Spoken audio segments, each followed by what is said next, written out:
Hold on tight for the next hour. You're entering into a place, a zone called the alternative to the alternative media. It's a place, a special place where even truth seekers fear to tread. All right, people, let's move like we've got a purpose. Affirmative.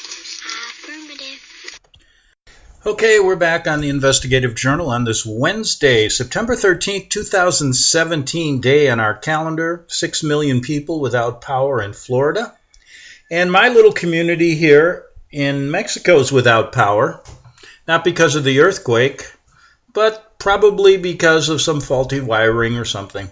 So we're all without power. I'm working off of my battery here. Hopefully it'll hold out for the whole hour. It says I have an hour and 30 minutes left, so I wanted to squeeze this in as we're out without power here in Mexico. I don't feel as bad. I was starting to think, well, look at how long is this going to last? And they could be without power in Florida for weeks, some even months. So don't complain, Greg. Okay, a United States Senator came up with some interesting information today. Has just warned that a nuclear attack by North Korea is imminent. He wants Washington State to prepare for the strike, but right now a law is getting in his way.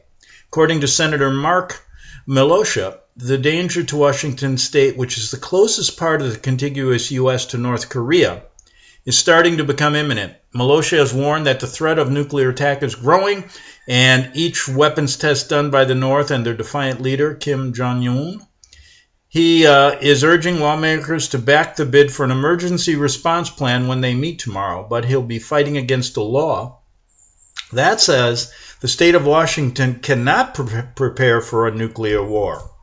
It's a throwback to the Cold War when it was feared that planning for a nuclear strike might suggest the U.S. was preparing to launch one itself and expected a response. Most people don't realize that sometimes not only does the government not have a plan, they deliberately avoid making a plan for political reasons. That may sound totally insane, but it's absolutely true, especially in the state of Washington with all this hype surrounding North Korea now and these missile tests. Many states are re-examining their nuclear preparedness plans, except in Washington, where apparently it's illegal for state authorities to even make those plans. Can't protect your own citizens, can you? You got to listen to Washington, D.C. for everything now. Pretty soon they'll be telling you what to eat, or they already did with Michelle Obama's school plan, remember? State law does not allow for any advancing planning, said Karina Chagrin with the Washington State Emergency Management Division. The comprehensive all-hazard emergency plan authorized under this subsection may not include preparation for emergency evacuation or relocation of residents in anticipation of nuclear attack. But Milosha warns that just isn't right. If there was ever a debate on whether or not there are immoral laws on the books in this nation, it's now settled. Milosha also has warned that the safeguards that worked during the Cold War era will no longer be acceptable. He stated that he understood the logic behind the law, but the situation has changed so much in the past 34 years. Yes, Mr. Milosha, the New World Order, your government is attacking its own people. You think they're going to help them? And you probably know all about it yourself. That's why you're there. I mean, otherwise they'd have killed you if you came out against it and told the truth. Oh, before I get back to this story, let me say something. One of the most asinine things I ever heard came out of Alex Jones station's mouth. He says that Trump is being poisoned by his Diet Coke. Don't you understand, Alex? Whether let's say he drops over, it'll be a fake false flag, and they'll cart him off somewhere, and he'll get a new identity and millions of dollars. But, Alex, they all work together. They're not going to kill Trump at all. He's one of their top boys. And don't worry about it. Alex isn't smart enough to play the Hegelian dialectic. He doesn't understand the Hegelian dialectic, or he does, and he's just willingly playing his part as a New World Order shill. He knows it, Mr. Hicks. Thank you so much. Yeah, that was crazy. So back to this story. Senator Milosha said we should have some sort of pre-planned response. Well, that's too odd. We can't do that. We want maximum casualties here, don't we? Maximum casualties. if we prepare, we're not going to get what we want. And there may be a better target, though, for North Korea, he says, is Hawaii, which is a little bit closer. But I would put Seattle as one of the top 5 targets in the Northwest to go against, both military and economically, for any sort of adversary. And so if the drumbeats of war go on, North Korea has warned the United States that the country will soon face the greatest pain it has ever experienced. You know, these guys have been planning this war for years. Let's just call it what it is. Kim Jong-un was on the Pope's team, just like Trump, and they're playing a game. And the only people going to suffer are the extras in this movie, are going to really get shot and killed and nuked and whatever, because that's the way they got it planned. As Kim Jong-un's hackers look set to turn to cyber attacks to steal virtual currency in order to obtain funds amid new United Nations sanctions. So yes, they put sanctions on. Now they're looking for ways to steal money in a different way. This is what the Jesuits do, my friends. This article has been contributed by a group of people from the shtfplan.com for alternative news, commentary, and preparedness info. Anyway, that's what's going on in North Korea today. Okay, a little tropical or hurricane Jose update. It's circling around in the middle outside of the Caribbean right now. It was a Category 4, and because of what's happening with Irma, it's holding high pressure. The systems are holding it into the ocean, and it's doing circles now, and they say there is a remote chance it will hit the East Coast. So let's watch Jose, and I just wanted to give you an update on that. They also said to be aware of some activity starting up in the Pacific. I guess they're working their geoengineering plans and giving you a heads up that we're planning to maybe hit the Pacific Ocean with something. So watch out for that. You know, why don't they just tell us really how they do? You know, we know how they do it in a sense. Why don't they just come out and forecast it that way? Today we want to decide. I'd like to hear a weatherman say today. I received information from the geoengineers who manufacture these storms that they're preparing to build the biggest hurricane that ever hit the world. Going back, they'll go millions of years, even though some people will say the Earth is only 5,000 years old. And they will say, we're building this thing so it's going to encompass all of the Atlantic Ocean. There will be no place for one boat to go. And it's going to just go around and hit America and then hit the whole world. And that's what we're planning. And then we're going to assault you from the skies with countless rains. What we're going to do is outdo God in the flood. Yes, that's our plan this time. And this is right from ABC Weather. My dog doesn't like that. He says, what would happen to me? What would happen to me? So what they're doing is planning the biggest, they're going to outdo God this time and create the hurricane that covers the whole world with one single, wind thrust. The world will be smothered with water and no one will survive except us because we're building bunkers all over the place. And I read a story the other day about one in Europe they've built. It's really plush. Looks like a really hotel built underground for the elite. It's 5-star. 5-star hotel complete with big, huge windows with aquariums so they can look at fish. I don't know why they want to look at fish. They kill them all. I mean, what is this? Why don't they just float dead bodies in there? They'd like that. Hey, look at tonight, folks. We have, for all of you elite, we have a show of dead bodies, most of these from China and America, all middle-class slobs. And we've brought them right here for you, and they're floating around the ocean. There'll be a lot of blood tonight, so enjoy your dinner.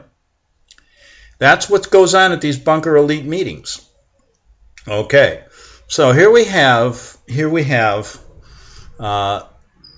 another day where, we look over at the Keys, and the Keys, I love the Keys, the Florida Keys. I used to visit there all the time. It's decimated.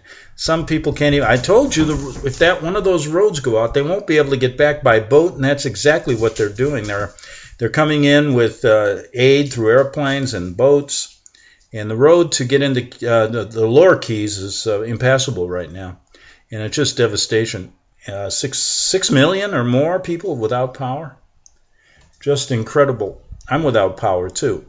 So I guess they decided to let us know how they feel over there without power. Okay, what I want to do is, I thought I'd do this today, is just give you a general overview for those of you about the Jesuit order. And I will call upon, some of the past research I've done, just general stuff, so you know what you're dealing with the Jesuit order. And many of you will already know about it, but it's good to remember and to think about this, because it's really general stuff. But there are a lot of people that don't know anything about them. And maybe somebody will pick up this portion of the show and learn something. Okay, here we go. This is you will never need to, after you listen to this will give you a general overview. Simply put, there's one word answer that connects almost every major political decision in U.S. history. Jesuits. The one word answer. See, I like to keep it simple. This is the most powerful man in the world, and I'm going to tell you who it is. It's the Jesuit general, and he is. They've changed him a lot lately, and I think one of the most powerful is the old one, Father Kolvenbach, who resigned, and I think he's in a war room strategy, and his name is Peter Hans Kolvenbach. He was the 29th. Since there have been two more, Superior General of the Jesuits, and he had that job till he decided to resign. For 24 years. And now they got him in the background. See, they got 3 Jesuit generals alive now. I'm looking at a photo with some of his comrades, other Jesuit generals, the 2 others that became Jesuit generals. He's in control of decisions that our government makes. The Jesuits have slowly taken power, including the Pope since the mid-1800s. Did you realize that? Now we got a Jesuit Pope, so they got it all together, right? And that's what they're doing to us. Now, we're looking at a lot of different things. I like to go back to Pope Pius the 12th and talk about his connections to Hitler, and then we look at the ecumenical movement that the Vatican has done. But here's some of their history, the Jesuits, that you may know. Through Roman Catholic canon law, the Vatican believes the Pope has been vested with 2 powers, temporal and spiritual. Temporal means political. He lost his temporal power of the ruling countries in 1517 because of the Protestant Reformation. But in 1534, they had a plan. Ignatius Loyola founded the order of the Vatican, called the Jesuits, to help the Pope rule as sovereign leader of the world. So the Jesuits, since that date, have been the Pope's mercenaries, the Pope's army, and they've killed a lot of people, and they're still doing it today. His society was founded in 1534 and received papal authorization in 1540 under Pope somebody. The Council of Trent was then convened by Pope Paul III, and here we go. It's never changed ever since, and they still have an onslaught. It declared an anathema to Protestants with the intent to return to the world to the Dark Ages under sovereign leadership of the Pope, and that's what they want to do today. The Jesuits began infiltrating missionaries and churches. We've talked a lot about that, as well as gaining powerful connections in the government. They sought to use their confessions as blackmail to the aristocracy, and they began taking oaths to their superior general instead of the Pope. And now they don't have to worry about it, because they got both offices. Pope Clement XIV signed a decree in 1773 and banished them. But every country adopted it except Russia, where Orthodoxy Christian opposed the Vatican jurisdiction. But let me say something here. That's what they say in public, that they were banished. But I don't believe that was the case. It was right around the time of the formation of the United States. And I believe they did that on purpose so that the Protestants here let their guard down. And the Jesuits then sent Lorenzo Ricci, who was their general, who they say was killed, over here, and he was known as the Professor, and he instructed Hamilton and all these people, Franklin, who'd met with him many times, on exactly how to get this done. And so that's why they call them Founding Fathers.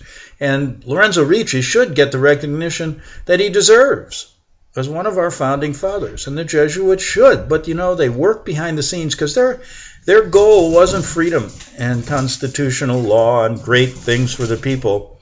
Theirs was to use this in the beginning as a propaganda piece so they could get in here and take over. And once they got power, then freedom of religion would no longer exist unless you follow the Pope. And that's exactly what's going on today. That's why he talks in front of Congress, comes over, kisses the earth here because he thinks it's his.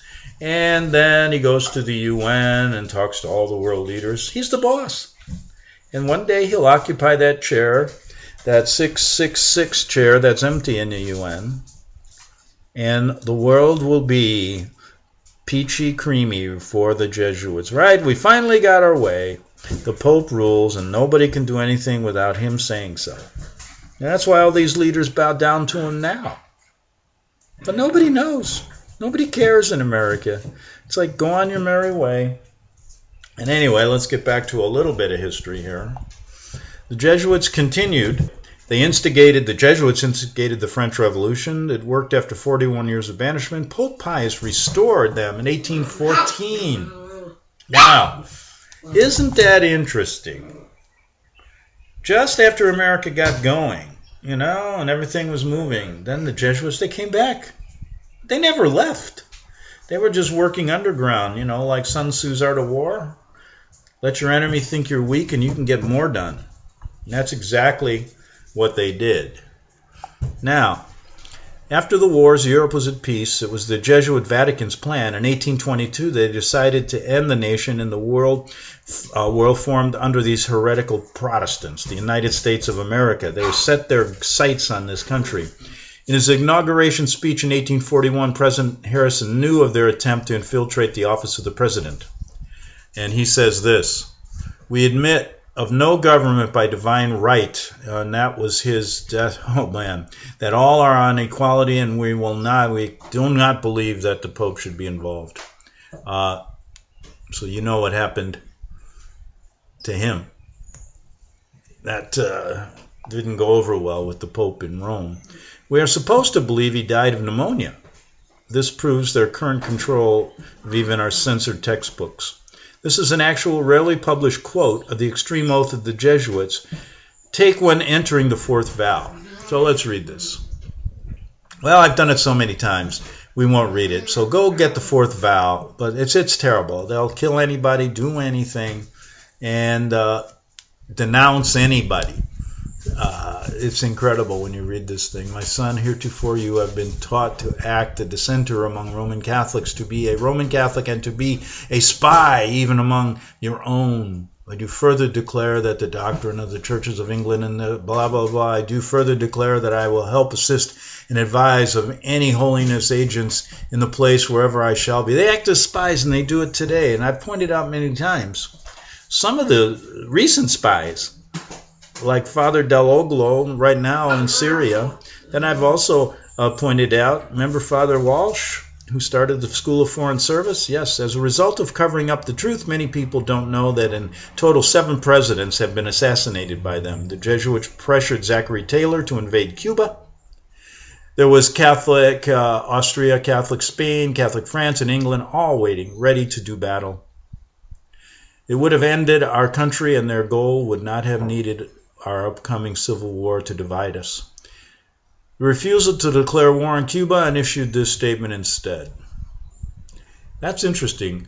When you look back at Zachary Taylor and his refusal to do that, and I've got the statement here. It's a little bit too long to read. But anyway, what do you think happened to him?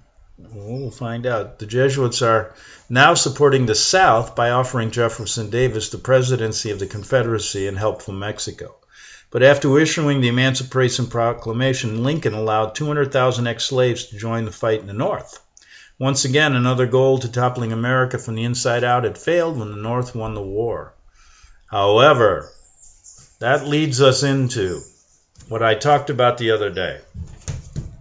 Most people think they were thwarted, but they took on they had it covered on both sides, and that was the 14th Amendment, okay? They had that covered, and the 14th Amendment made slaves out of all of us. So I'm not going to go in depth on that. I've done a couple shows recently on the 14th Amendment. You can go back to my website at greganthonysjournal.wordpress.com and get those shows. And let's fast forward to 1913 when they needed they're now, getting into the financial game here. and they got their Federal Reserve Bank, which, by the way, is not federal. We've talked about that many, many times. And once they could put that in the power of the bankers, the Federal Reserve Bank is basically a group of foreign bankers. And the Fed is not actually a part of the government. To the surprise of many, it's a private bank outside of this country, many of them. We gave away our constitutional right to print our own money almost a century ago. Article 1, Section 8, the Congress shall have power to coin money, regulate the value thereof. What happened to that? Section 10, no state shall coin money, shall make anything but gold and silver coin a tender in payment of debts. What happened to that? In 1910, 7 of the world's wealthiest men met under extreme secrecy on Jekyll Island. And guess what happened? Well, we get into the story. There were a couple rich people that were against it. They ended up dying on the Titanic.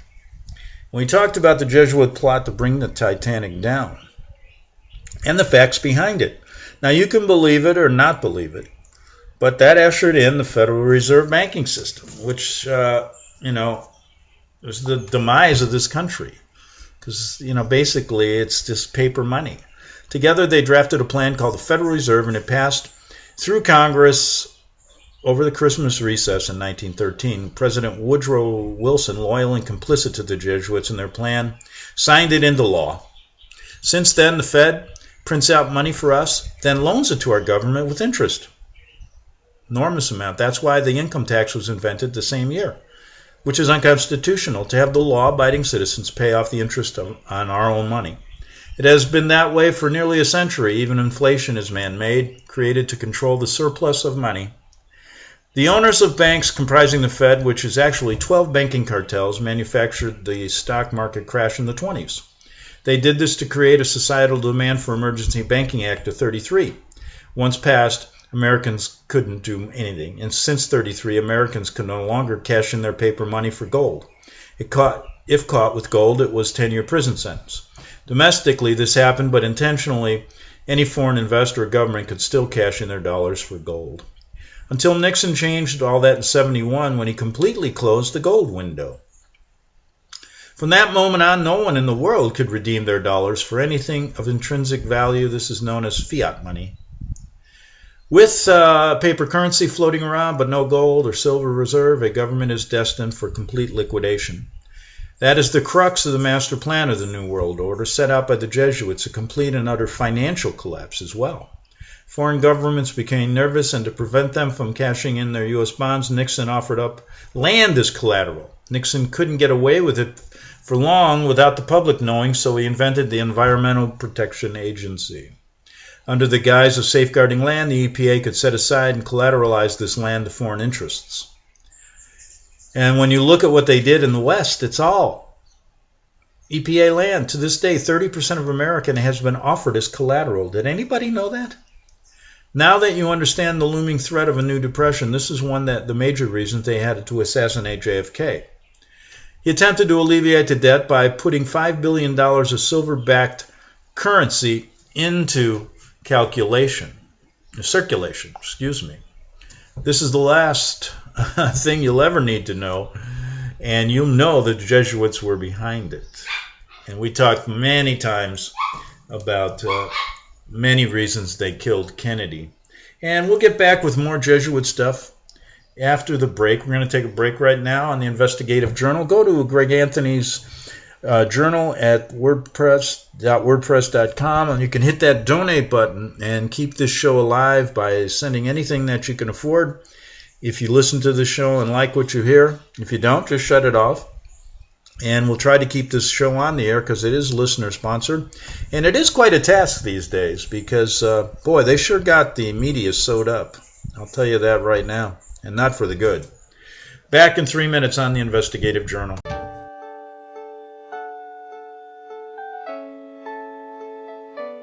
The program you are listening to is 100% sponsored by you, the listener, on this First Amendment Rights Media channel. You will notice that there are few commercials on this radio network. There's a good reason for that. Corporate advertising dollars come with strings that limit program content. So without your help, these programs cannot continue on internet or our several affiliates. If you benefit by the educational law programs, we ask you to give. If you are admonished or nurtured by the Bible and ministry programs, we ask you to give.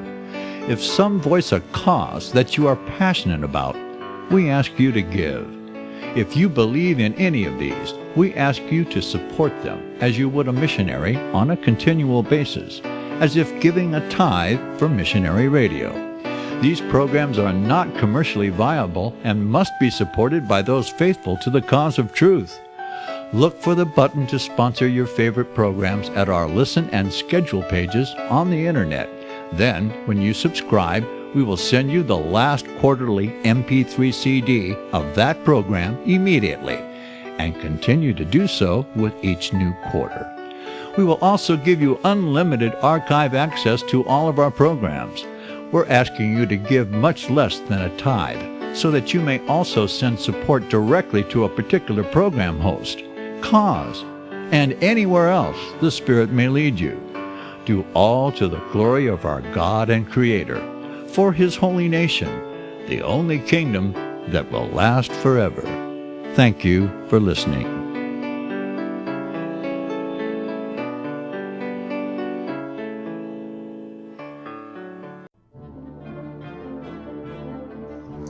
Visit crosstheborder.org, crosstheborder.org, to get your print, EPUB, or PDF version of Nicholas Arthur's new book titled When the Third Temple is Built.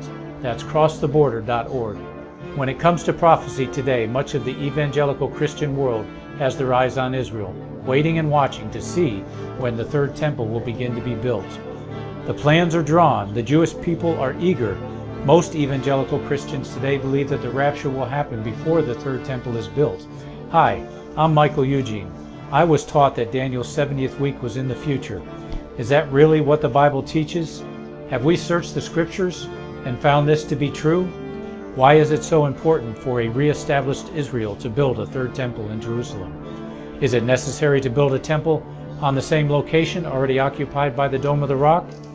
Is it necessary for sacrifices to take place in the temple on Temple Mount? Is there really a rapture followed by 7 years of tribulation? What is the New Testament temple? Can we identify history and prophecy? Who is the first beast in Revelation chapter 13? Who are the 7 kings in Revelation 17? I have asked all these questions, and I have found Nicholas Arthur's new book, When the Third Temple is Built, answers all these questions and more using Scripture to interpret Scripture. The Bible says that no prophecy of Scripture is of any private interpretation. Nicholas shows us in his new book, When the Third Temple is Built, how the Bible interprets prophecy and not man's private interpretation. Visit crosstheborder.org, crosstheborder.org, to get your print, EPUB, or PDF version of Nicholas Arthur's new book titled When the Third Temple is Built. That's crosstheborder.org.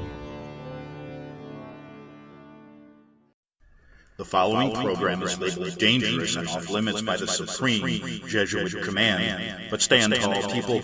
Listen up, and you may just learn something. Oh, dear Lord Jesus, this ain't happening, man. This can't be happening, man. This ain't happening.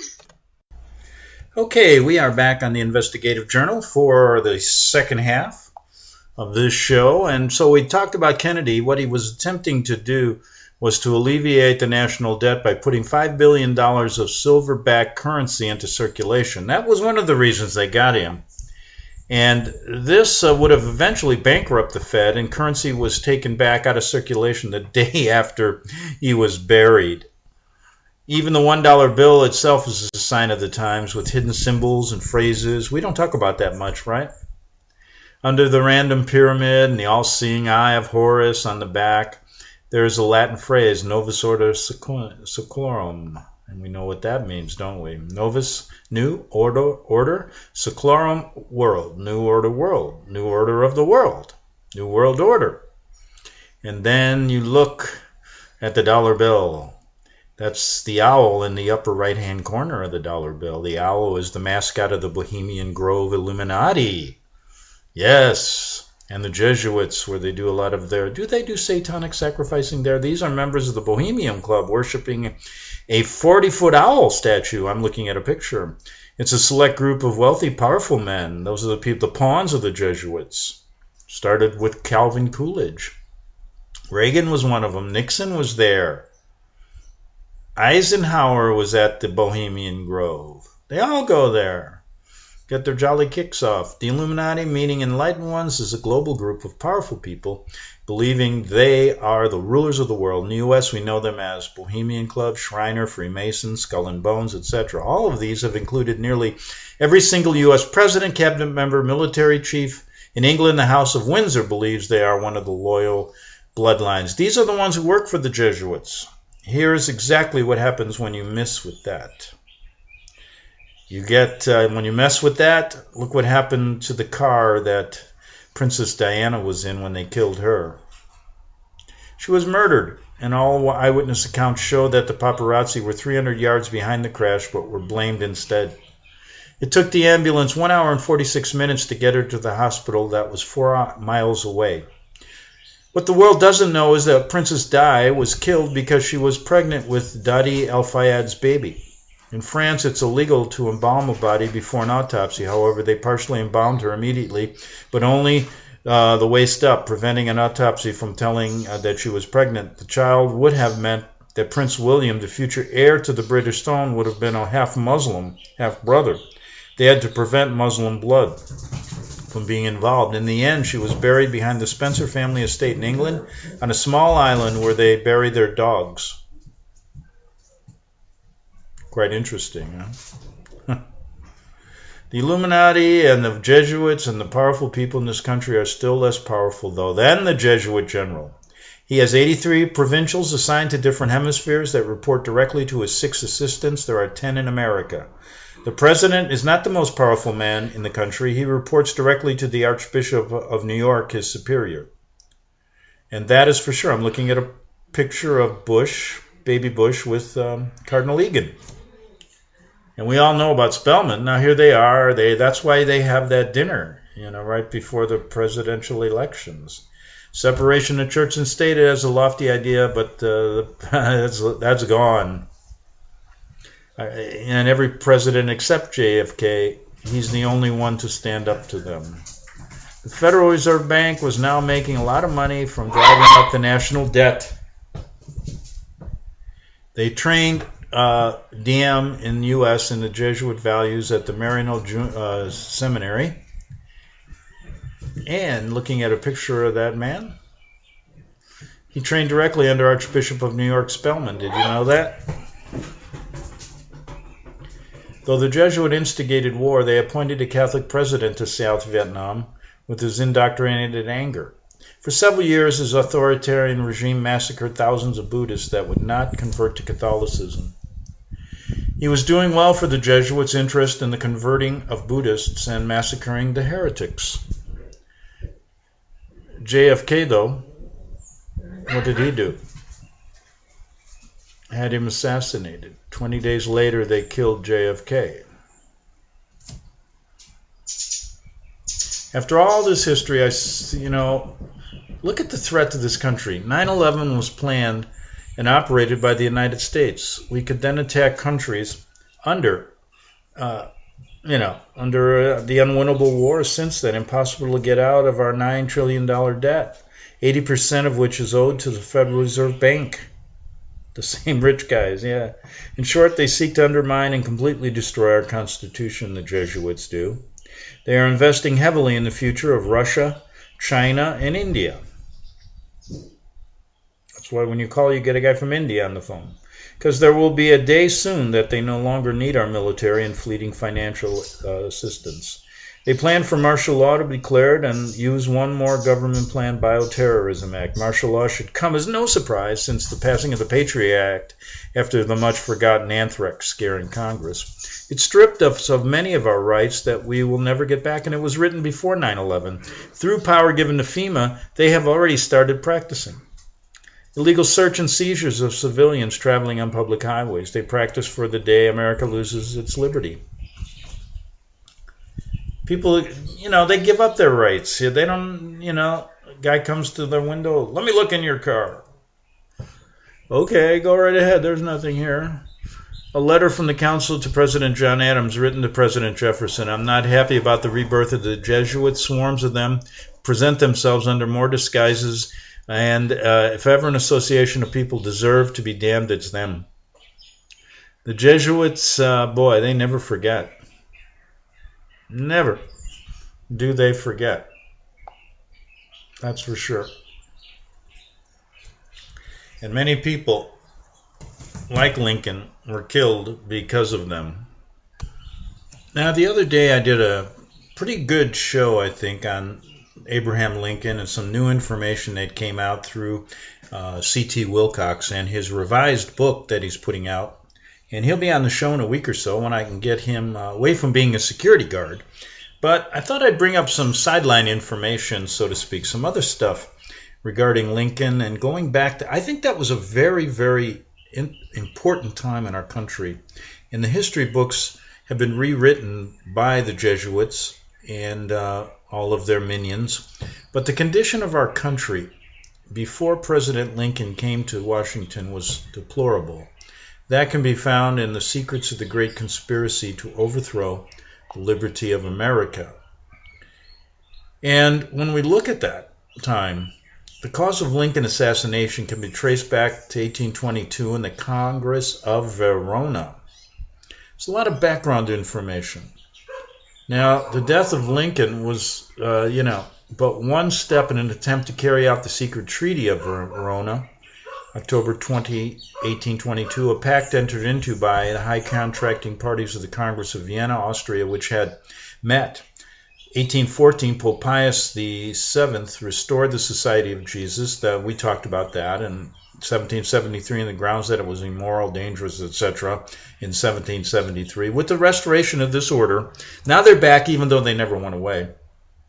America was in trouble. The Congress of Verona was a black conspiracy against popular governments at which the high contracting parties announced at its close they had formed a holy alliance.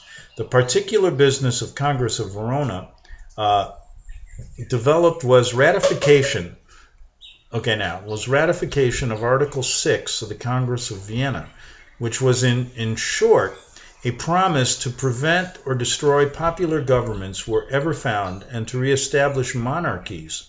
The Vatican was behind this, where it had been set aside. They're easier to control. And that was from The Suppressed Truth About the Assassination of Abraham Lincoln by Burt McCarty. And she was a woman. She had to change her name.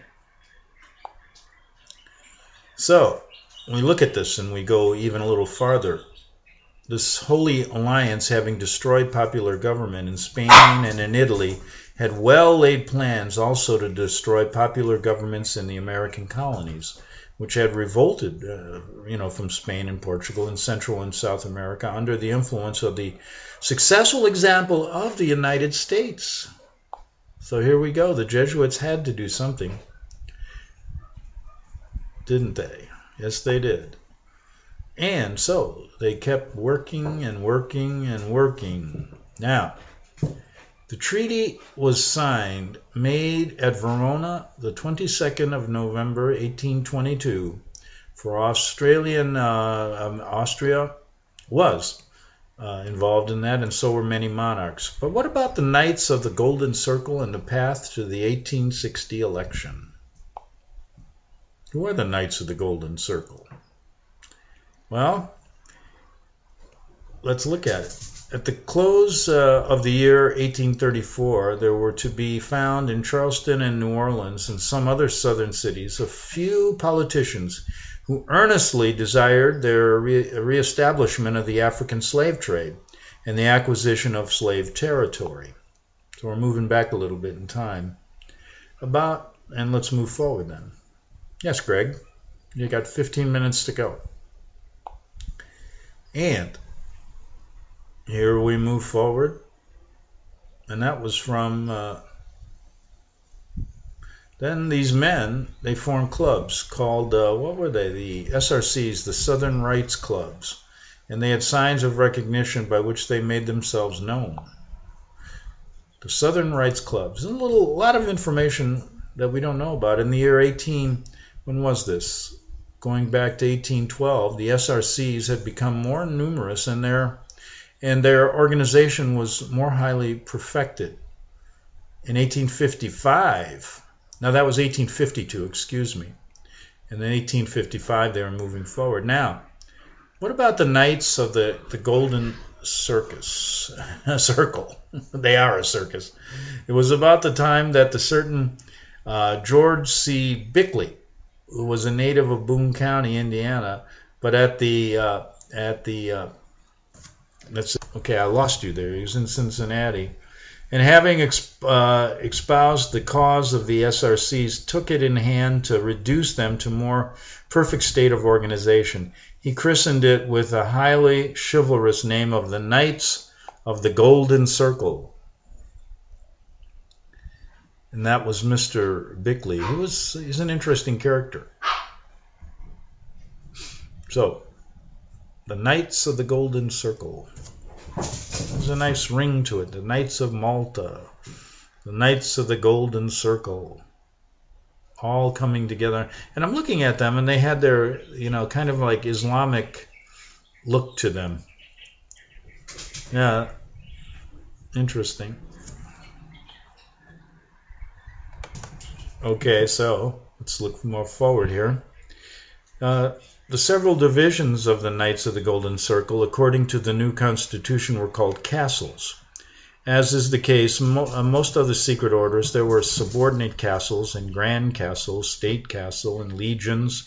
The other officers of the subordinate castle consisted of captains, lieutenants, secretaries, treasurers, guards, etc., sentinels for the outer door, corresponding secretaries, and so they were organizing like at a military endeavor. And the Jesuits were behind this as well. And Bickle worked with them. Now, the officers of the Grand Castle were the same as those of the subordinates. Their new constitution set forth its first article as one of its principal objects in order the acquisition of Cuba, Mexico, and Nicaragua. In another article, opposition to the encroachment of abolitionism.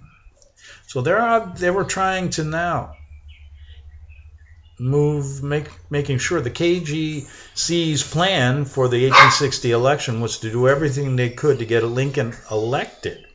The Knights caused agitation in the North so that the North would despise the South, and Abe Lincoln would more than likely be elected.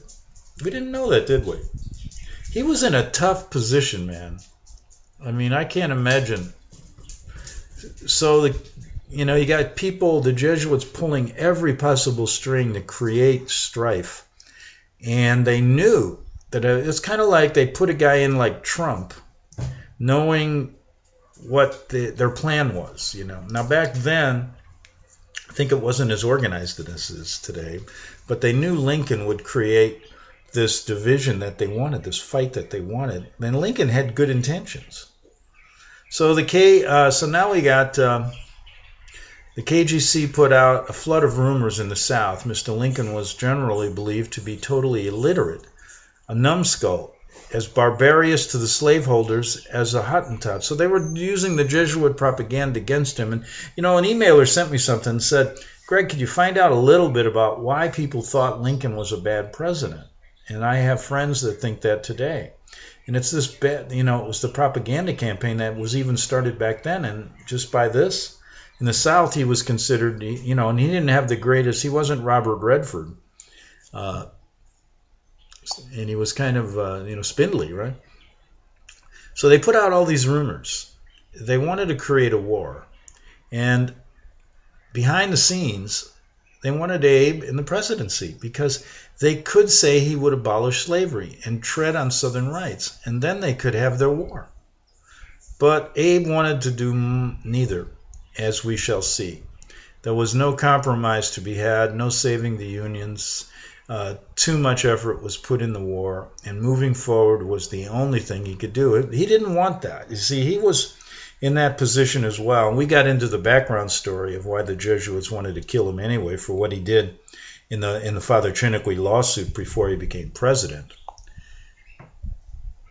So anyway, Lincoln is there. He doesn't want war, and he's caught between the proverbial rock and a hard place. So, we got the Lincoln-Douglas debates and all of this going on. And guess what? Lincoln, representing the Republicans, held that slavery is wrong to be tolerated in the states where it exists, but which must be excluded from the territories which are all normally free and must be kept free by congressional legislation if necessary, and that neither Congress nor the legislature nor any individual has the power to give legal assistance in such territories. So Lincoln's moving forward, and we're on the Investigative Journal, and it's quite an interesting part of history that sometimes gets overlooked.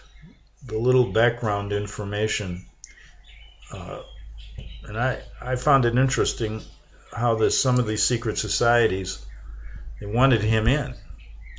Lincoln was going to tolerate slavery in the territories where it existed, but the rumors about Lincoln to label him an anti-slavery and out-and-out abolitionist, they didn't work. The Knights continued with their plan. And in short, every species of taunt and insult were to be used in order to arouse and irritate the North so that Mr. Lincoln's election might be all the more certain. Yes, quite interesting. And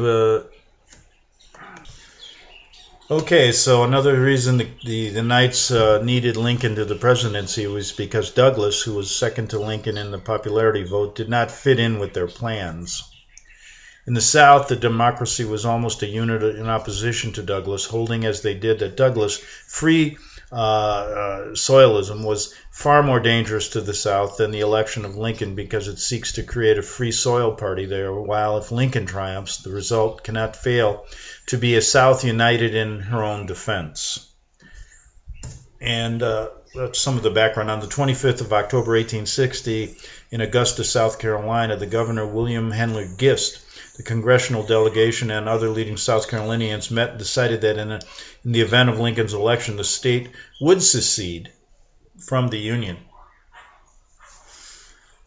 And on Tuesday, November 6, 1860, Abe Lincoln was elected 16th President of the United States. Lincoln won entirely on the Northern support. He was not on the ballot in 10 Southern states and won only 2 of 996 counties in all the voting Southern states. Kind of a divided country. South Carolina rejoiced over the election of Lincoln with bonfires and processions. It now seemed that the grand object for which the Knights had labored so earnestly was about to be attained. So behind the scenes, we got another thing going, right? Now, the next day and the following day, the Secession Hall, listening to stimulating addresses among the statements made by orators were several clear admissions that the rebellious conspiracy had existed for very many years and that Lincoln's election was simply the long-sought for pretext for rebellion. And we move forward with a little background information about the Lincoln days. And 2 South Carolina politicians were quoted as saying, "Most of us have had this matter under consideration for the last 20 years. I have been engaged in this movement ever since I entered political life." And James A. Inges and Lawrence Kite. A little bit more here. Let's go just a little bit further. Plus other South Carolinians such as Robert Barnwell Rhett, politician, lawyer, and Confederate Brigadier General Marcy Gregg, as well as Mr. Parker, made comments about how this was the end of a plan set in motion many years before. Now, the action of the South Carolina legislature in calling an unconditional secession convention acted among the southern states like a spark in a train of gunpowder. The Jesuits getting their way, splitting America apart, then wanting to take it over. Now we shall see there was no alternative. The Knights of the Golden Circle had their war coming. Alexander H. Stevens, who was from Georgia, spoke out against secession and argued that the mere election of Lincoln did not matter, as the House of Representatives is largely a majority against him. In the Senate, he will also be powerless. There will be a majority of 4 against him. So why did you see behind the scenes they wanted this war? In his address issued by Governor of Kentucky to the people, he said a number of interesting things, kind of echoing the same thing that was said. There's no need for this. But the Jesuits got their way, and they needed to split America. They're doing it again in a different way. You see the split in America today, what they're doing with Trump, and it's almost kind of like they want to create that civil war here as well, again, while they do many, many other things. And I talk about that total assault on America many times. When you look at it from all angles, it's amazing. Just this totally amazing. And we'll end there with some of the background information on Lincoln and what was going on behind the scenes with the Knights of the Golden Circle. And the Jesuits were quite instrumental in strategizing this war, just like they were instrumental in using and strategizing the Revolutionary War in America and all the other revolutions that were going on in the world at that time in France and other places. And why are they consulted today? Because they're experts in this field of treachery, of orchestrating wars, of using the Hegelian dialectic against the people, and controlling leaders and getting them on their team. And boy, they've got power in all corners of the earth. And we must remember that famous quote by Jesuit General Tamburini in the 1600s, that we control the world from China to all over, from coast, from sea to shining sea, and I'm paraphrasing a bit, right here from Borgo Santo Spirito Cinque, without anybody knowing we do it. And they get better at that hidden deception that they do today. And that's why they're so important to research, because you have to get to the head of the snake, Vatican and Jesuit order, before you can comprehend and understand this whole picture of what's going on. And then the many tentacles stretch out and you can go off into so many different directions. But it's important to stay focused on them and to do your own homework. Get the pros and the cons against that argument. Put it all together, and I assure you, you will find that beyond a reasonable doubt they're in charge of this new world order. And we'll be back tomorrow with more on the Investigative Journal. The book of Revelation says, "The spirit of prophecy is the testimony of Jesus Christ." This is at the very heart of FirstAmendmentRadio.com. In that spirit, we have created the Prophecy Reality News app for all of your mobile devices, streaming First Amendment Radio 24 hours a day, 7 days a week. Available for your Apple, Android device, and smartphone, absolutely free. Get the Prophecy Reality News app installed today so you can listen to First Amendment Radio wherever you are. The Prophecy. Since the beginning of time, kings have sought it, nations have fought for it. It has been traded, it has been borrowed, it has been purchased, it has been stolen. There's a reason for it. To secure the blessings of liberty to ourselves and to our posterity. Invest with the security of gold and silver. Call Discount Gold and Silver Trading at 1-800-375-4188 or visit discountgoldandsilvertrading.net. Listen to Financial Survival with your host Melody Cedarstrom right here on FirstAmendmentRadio.com at 4 p.m. Eastern or 1 p.m. Pacific Time. Visit discountgoldandsilvertrading.net or call Discount Gold and Silver Trading at 1-800-375-4188. Toll free 1-800-375-4188.